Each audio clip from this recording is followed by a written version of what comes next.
Walk into Delhi's Nehru Place or Mumbai's Lamington Road on any given afternoon, and the foot traffic makes it look like business as usual. But talk to anyone actually trying to buy a computer right now, and you'll hear the same frustrated story. The electronics are still flowing in, but the price tags attached to them are punishing. Between 2024 and 2026, the cost to upgrade your daily tech has spiked dramatically. A standard mid-range smartphone that launched at around 17,000 rupees 2 years ago now commands nearly 23,000 for similar specs. Even in the premium tier, flagship phones are seeing 35 to 45% price jumps across the board. And the sticker shock spreads straight to the laptop aisle. That basic work-from-home machine or mid-tier Windows PC is currently sitting 33% higher than it was a couple of years ago. Gamers are taking the heaviest hits of all. If you want to build a high-end rig today, you are paying a massive India tax. An RTX 5090 graphics card, for example, is running 32% higher in local markets than a direct currency conversion would suggest. The hardware is scarce, and distributors are passing the premium directly to the buyer. For decades, the golden rule of the tech industry was predictable. Hardware gets faster and cheaper over time. For Indian consumers in 2026, that math no longer works.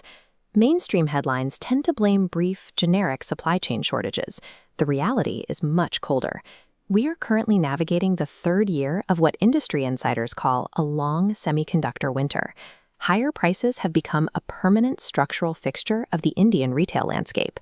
To understand why your next phone is going to cost you a lot more, we need to look at exactly how the global silicon pipeline is leaving India behind. This diagram reveals the core paradox of the Indian tech sector. On one side, you have the world's second-largest smartphone market, boasting over 750 million active users. On the other side, you have domestic logic chip fabrication sitting exactly at 0%. India does not manufacture the advanced brains of its own devices. The financial consequence of buying 100% of these components from overseas is staggering.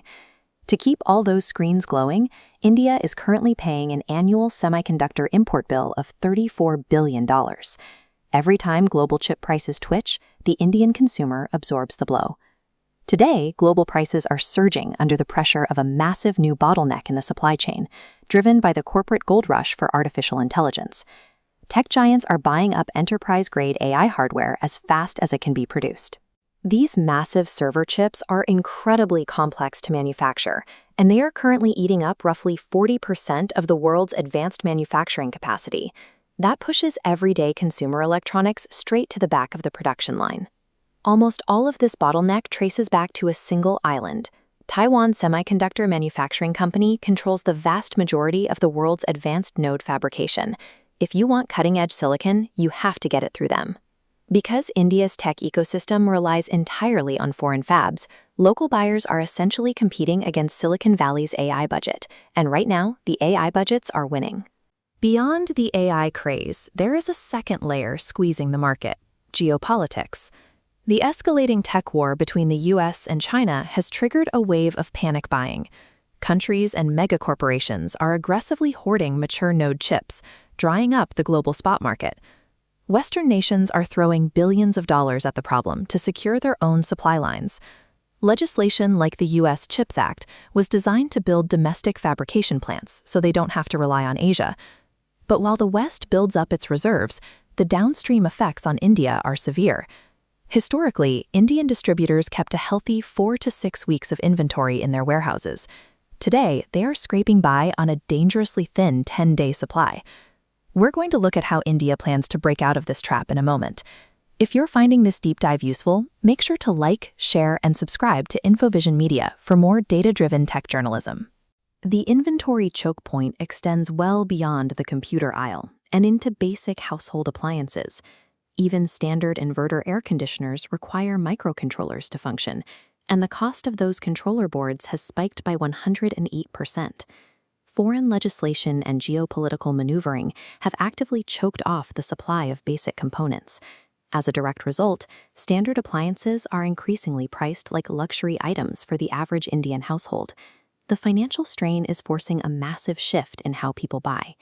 Indian consumers are holding on to their smartphones longer than ever, stretching the average replacement cycle out to 30 months. And when they do buy, 65% are turning to EMI financing just to handle the upfront costs. This desperation has created a booming secondary economy. The market for refurbished and gray market electronics, often built with salvaged e-waste chips, has exploded into a $12 billion industry, bringing significant quality and safety risks right along with it. India is actively fighting back against this dependency. The government has rolled out heavy production-linked incentive schemes to scale up domestic operations. Right now, the focus is on assembly, testing, marking, and packaging, handling the back-end finishing of chips imported from abroad. But the long-term solution requires actual domestic fabrication. Projects like the massive Tata facility in Dholera are laying the literal groundwork to manufacture 28-nanometer chips entirely within India's borders, targeting initial production runs by 2027. Until those domestic fabs are running at full speed, buyers need a survival strategy. Avoid the budget smartphone segment entirely. That's where the inflation hits hardest. Instead, look for heavy discounts on older flagship models and time your major tech purchases tightly around the big October and November festival sales. The 2026 semiconductor crisis serves as a harsh mirror, reflecting exactly what technological dependency costs. Until India can print its own silicon from the ground up, consumers will continue paying the global chip premium. Have you felt the sting of these price hikes recently? Let us know how the chip crisis has impacted your own tech purchases down in the comments. And be sure to like, share, and subscribe to Infovision.